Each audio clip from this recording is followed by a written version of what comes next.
let's do Lexie's Escape the Readathon this week. And my secret weapon, reading almost all cozy, whimsical, funny, weird Kingfisher books.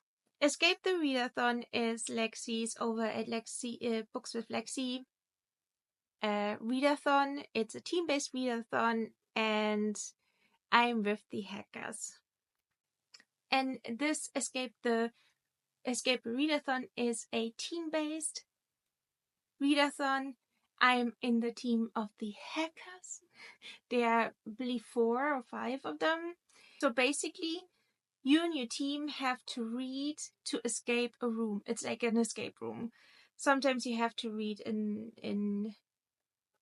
for just one prompt. Sometimes it's more than one prompt. And each room has like a challenge.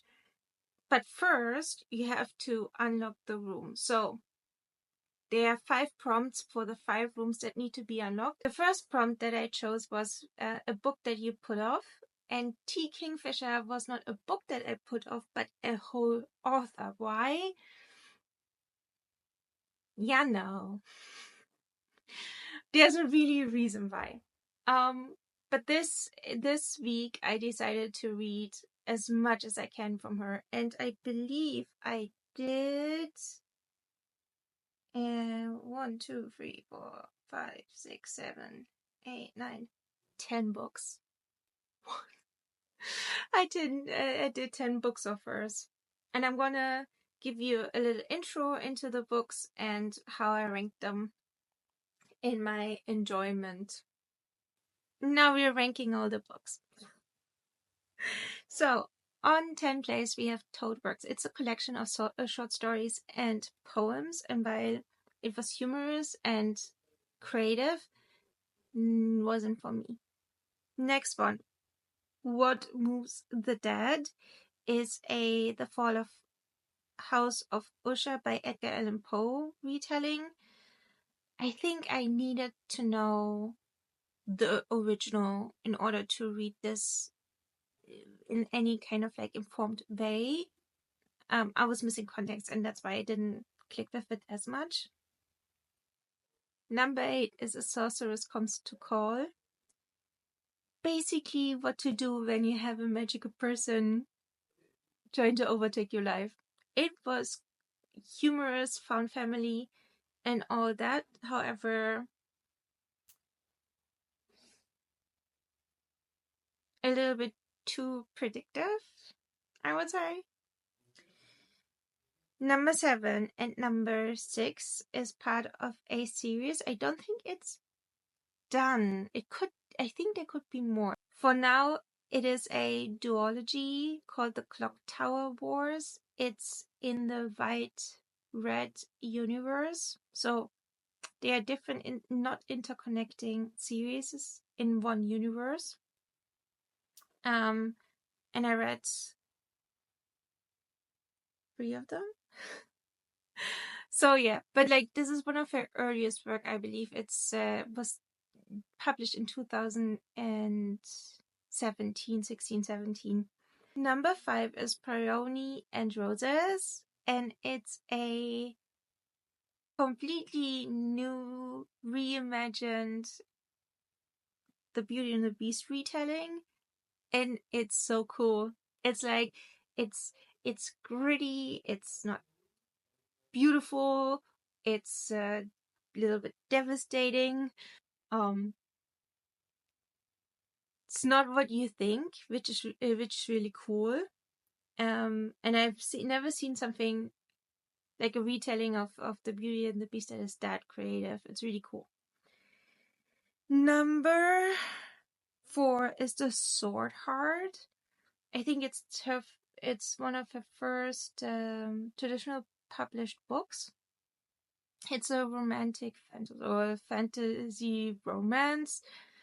There is a lot of funny banter. It's her typical fairy tale-esque writing. However, and the idea was really nice. However, it fell short for me, and I cannot pinpoint what it is. Like with her self-published books, they were all like there was always something like macabre in there, which made it in a very good way, which made it always very intriguing to me, at least. And it was missing for me in Swordheart, sadly. Number 3 is Seventh Bride.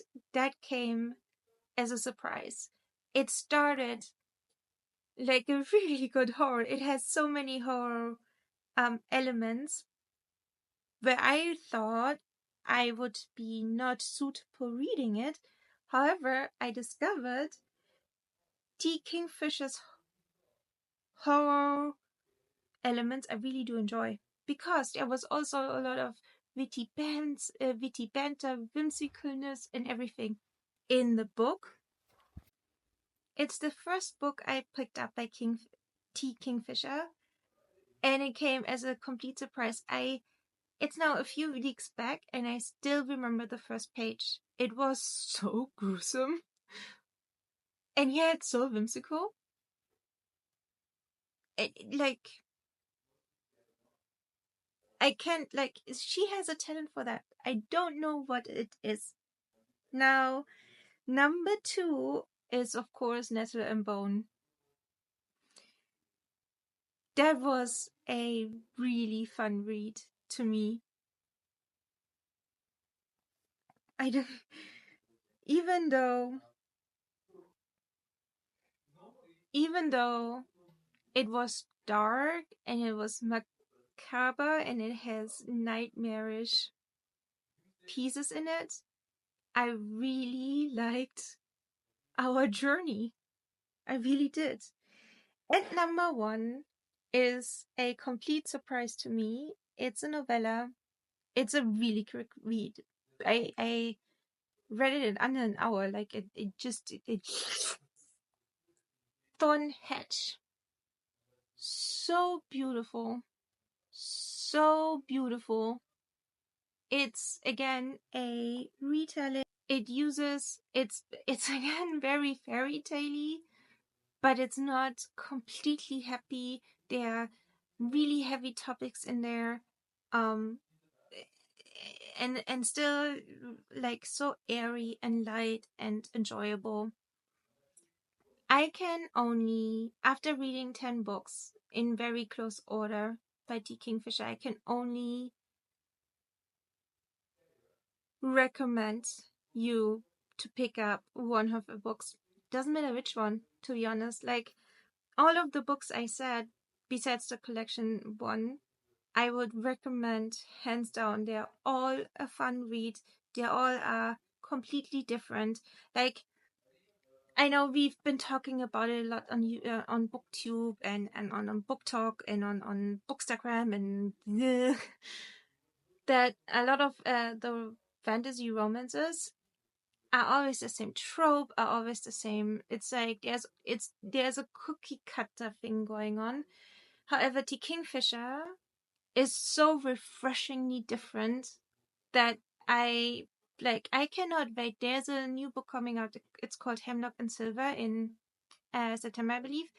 I cannot wait for it to come out. I cannot wait. I'm already looking forward to it, reading it.